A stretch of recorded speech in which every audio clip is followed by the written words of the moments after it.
Hoy vamos a adentrarnos en la historia de Sinchi-Roca, el segundo gobernante inca. Y no es un líder cualquiera, ¿eh? Hablamos de alguien que no conquistó con ejércitos, sino con ideas, y que, de alguna manera, reinventó lo que significaba tener poder en los Andes. Y aquí está la pregunta del millón, la que define todo su reinado. ¿Cómo es posible construir un imperio sin ejércitos? Pues esa es la increíble paradoja de Sinchi-Roca, un hombre que prefirió la influencia a la invasión, una estrategia fascinante. Venga, vamos al principio de todo. Tras la muerte de su padre, el legendario Manco Cápac, un joven Sinchi-Roca que tendría poco más de 20 años se encuentra con el trono. Y no solo hereda un título, no, hereda la responsabilidad de continuar un linaje que se consideraba divino. Casi nada. Y la verdad es que desde el primer momento demostró que no era un gobernante del montón. Las crónicas lo pintan como un tipo prudente, muy querido, que supo meterse a su gente en el bolsillo.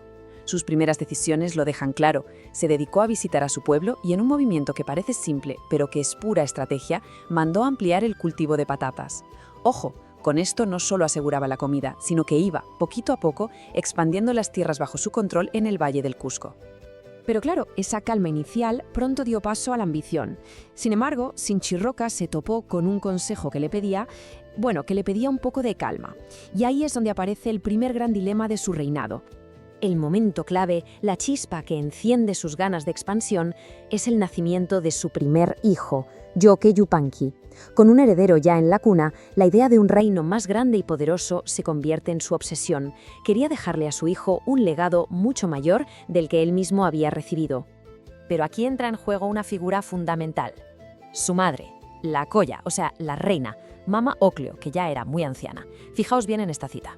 Básicamente le dijo que tuviera paciencia, le recordó que los pueblos vecinos eran aliados y que no debía arriesgar la paz con novedad alguna, como dice el texto, hasta que su linaje estuviera más fuerte. Un consejo de pura estrategia política, vamos. Y para que nos hagamos una idea de la influencia que tenía su madre, solo hay que ver lo que pasó cuando murió. El duelo duró más de 2 meses, 2 meses, y el propio Inca se recorrió todos los pueblos del valle para honrarla. Esto no era solo un gesto de cariño de un hijo, era un reconocimiento público del pilar político y estratégico que ella había sido para el reino.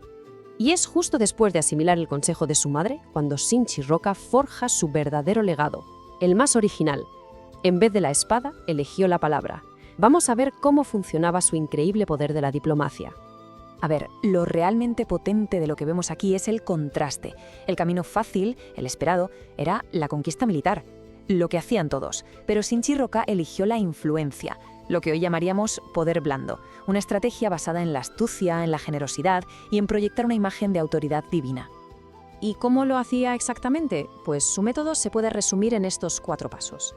El primero, y el más importante, dejar clarísimo su origen como hijo del sol. El segundo, ser generoso, repartir regalos y joyas para ganarse a los líderes vecinos. Tercero, meterse sutilmente en la política de otros pueblos, nombrando jefes que le fueran leales. Y cuarto, como resultado de todo lo anterior, recibir la amistad y la alianza de provincias enteras, sin haber disparado ni una sola flecha. Un genio. Para que esta autoridad divina se viera, para que fuera algo tangible, se inventó un símbolo visual potentísimo, el Sontulpoucar. Esto no era un simple estandarte de plumas de colores, ¿qué va? Era una declaración de poder andante, el emblema de su linaje sagrado, que todo el mundo podía reconocer y respetar desde lejos. Pero bueno, mientras su poder político crecía sin necesidad de ejércitos, una sombra se cernía sobre su vida personal, un problema que amenazaba con echar por tierra todo lo que había construido. Y esa gran preocupación tenía nombre y apellidos: su heredero, Yoke Yupanqui. Resulta que a pesar de los ruegos de su padre, que ya era un anciano, el príncipe no quería casarse. Y claro, esto, que hoy nos parecería un asunto personal, para la estricta ley de sucesión inca era un desastre en potencia. Ponía en riesgo la legitimidad de la siguiente generación y la estabilidad de todo el reino. Al final, siendo ya un anciano honrado y muy respetado, Sinchi-Roca falleció. Su muerte se sintió muchísimo, pero su influencia estaba lejos de terminar. Vamos a ver cuál fue su legado, lo que dejó para la posteridad. Aquí lo crucial es cómo se aseguró de que su memoria perdurara. Su muerte, para empezar, dio lugar a nuevas y larguísimas ceremonias. Además, fundó su propia línea familiar, su Ayllu, el Raurahuapanaka, que mantendría vivo su nombre. Y lo más fascinante de todo, dejó un ídolo de piedra para que lo adoraran en su lugar. Ese ídolo tenía un nombre, Quanachiriamaro, y no era una estatua cualquiera. Esta figura con forma de pez era el vehículo a través del cual el espíritu de Sinchi Roca seguiría presente. La gente lo veneraba como un dios. Era, en definitiva, una manera de asegurarse la inmortalidad política y espiritual. Y aquí es donde la historia se vuelve increíble, porque conecta directamente el mito con la realidad. Siglos después de su muerte, su momia fue descubierta en el pueblo de Membilla. El cuerpo, tejido con fibras de cabuya, se encontró junto a su famoso ídolo y unas barretas de cobre. Un hallazgo arqueológico que nos dice que todo esto fue muy, muy real. Y con esta imagen cerramos nuestro análisis, volviendo a la pregunta con la que empezamos. La vida de Sinchi Roca nos obliga a reflexionar. ¿Es más duradero un poder construido sobre alianzas y respeto mutuo que uno impuesto por la fuerza bruta? Su reinado, sin una sola guerra, pero lleno de expansión, parece que nos da una respuesta bastante clara, ¿verdad?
Comenta.